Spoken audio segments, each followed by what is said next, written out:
आज हम गीता जी के दूसरे अध्याय का 14वां मंत्र लेंगे। मात्रा स्पर्शास्तु कौन्तेय शीतोषण सुख दुखदा आगमा पाइनो नित्यास्तांस्तितिक्षस्व भारत यम हिना व्याथ्यन्ते ते पुरुषम पुरुषरश्व समम दुख सुख सम धीरम सो अमृतत्वाय कल्पते। सम दुख सुखम धीरम सो अमृतत्वाय कल्पते। नास्तो विद्यते भावो न भावो विद्यते सतः उभयोरपि दृष्टो अंतस्त्वन्योस्तत्वदर्शी भी।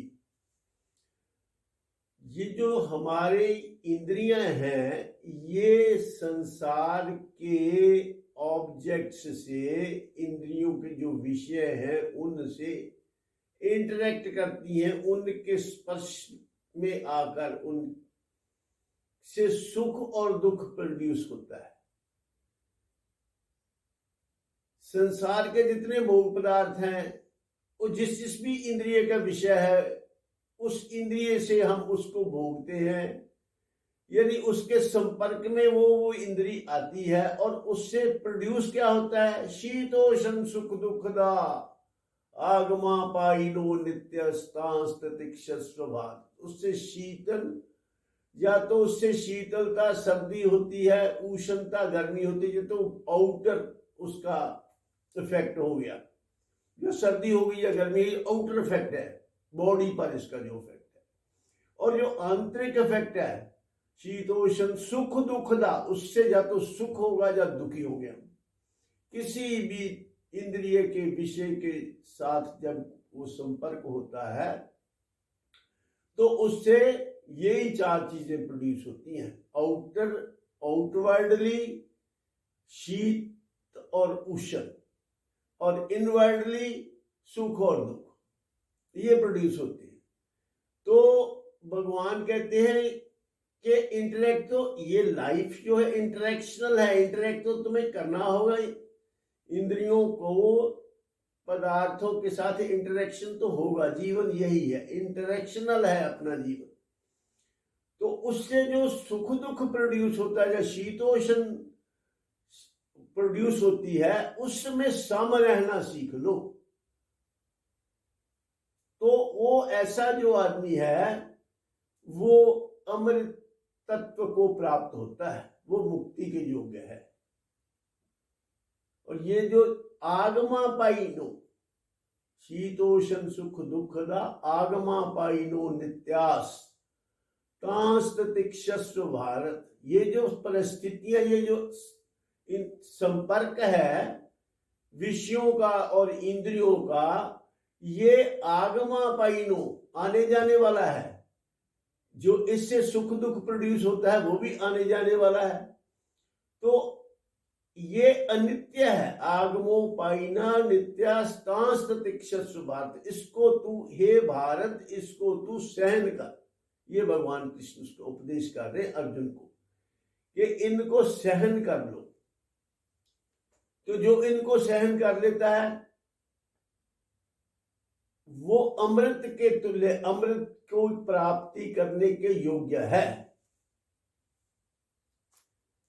आगमा पाइनो नित्यास्तांस्तितिक्षस्व भारत यम ही ना व्याथन्ते ते शीतोषण सुख दुखदा आगमा पाइनो नित्यास्तांस्तितिक्षस्व भारत। और ये आने जाने वाली है और ये हमेशा रहने वाली नहीं है। तो जो भी इससे सुख और दुख प्रोड्यूस होता है वो तुम्हारे वश में नहीं है, क्योंकि इंटरेक्ट तो आपको करना ही होगा और उससे सुख या दुख प्रोड्यूस होगा ही। तो क्या कर सकते हैं हम सम रहने की कला सीख लें, दोनों में सम रहें, क्योंकि सुख और दुख तो आएंगे। ऐसा नहीं हो सकता कि हमेशा सुख ही रहे, क्योंकि थोड़ा सा जरा अपना हम बुद्धि का इस्तेमाल करके देखें तो सुख क्या है। सुख है दुख का अभाव।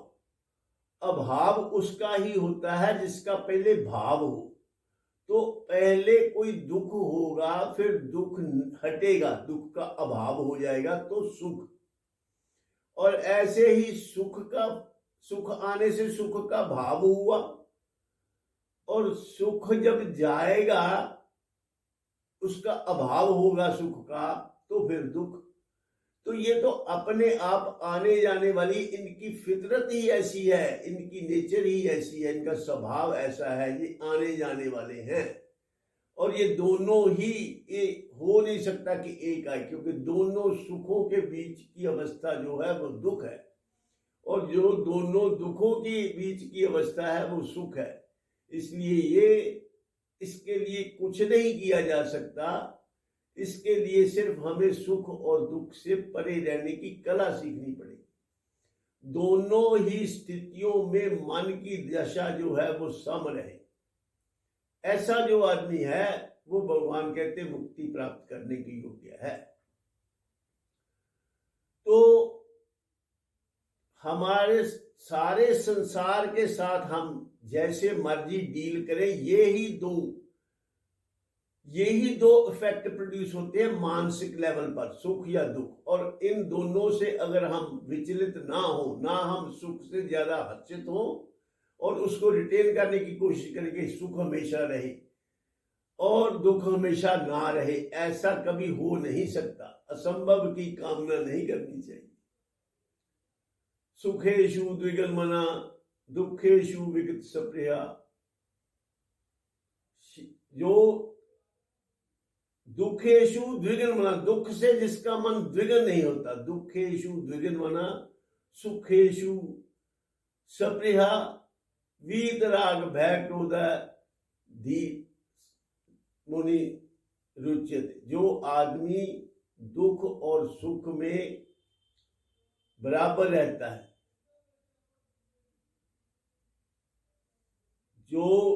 जिसके हृदय में राग और भय और क्रोध नहीं है, जो सुख को रिटेन करने की कोशिश नहीं करता और दुख से विचलित नहीं होता। दुखेश्वनु द्विगुणमना सुखेशु विगत सप्रिया वीतराग भय क्रोध स्थित धीर मुनि रुच्यते। ऐसे आदमी की भगवान ने कहा, ऐसा जो पुरुष है वो, उसको मुक्ति के योग्य माना गया है, उसको स्थित प्रज्ञा की संज्ञा दी गई है गीता जी में। तो इसलिए हमें यही कोशिश करनी चाहिए कि सुख दुख तो हर एक के जीवन में आते रहे, आते रहेंगे, और हमें क्या करना है, हमें अपनी मन की स्थिति को विचलित नहीं होने देना चाहिए। सुख में ज्यादा हर्षित नहीं होना, दुख में विचलित नहीं होना। ऐसे जिंदगी जो जीता है वो संसार को जीत लेता है, क्योंकि संसार हमें क्या कर सकता है, सुख दुख ही दे सकता है। और अगर हम सुख दुख से विचलित नहीं होते, अपने मन की स्थिति हमारी बिगड़ती नहीं है, तो हमें संसार से कोई तकलीफ नहीं हो सकती। ये आगे इसी चर्चा को आगे बढ़ाएंगे, अब समय की मर्यादा है, आज इसको यहीं समाप्त करते हैं। सर्वे भवन्तु सुखिनः, सर्वे सन्तु निरामया, सर्वे भद्राणि पश्यन्तु, मा कश्चित् दुःख भाग् भवेत्। ओम शांति शांति।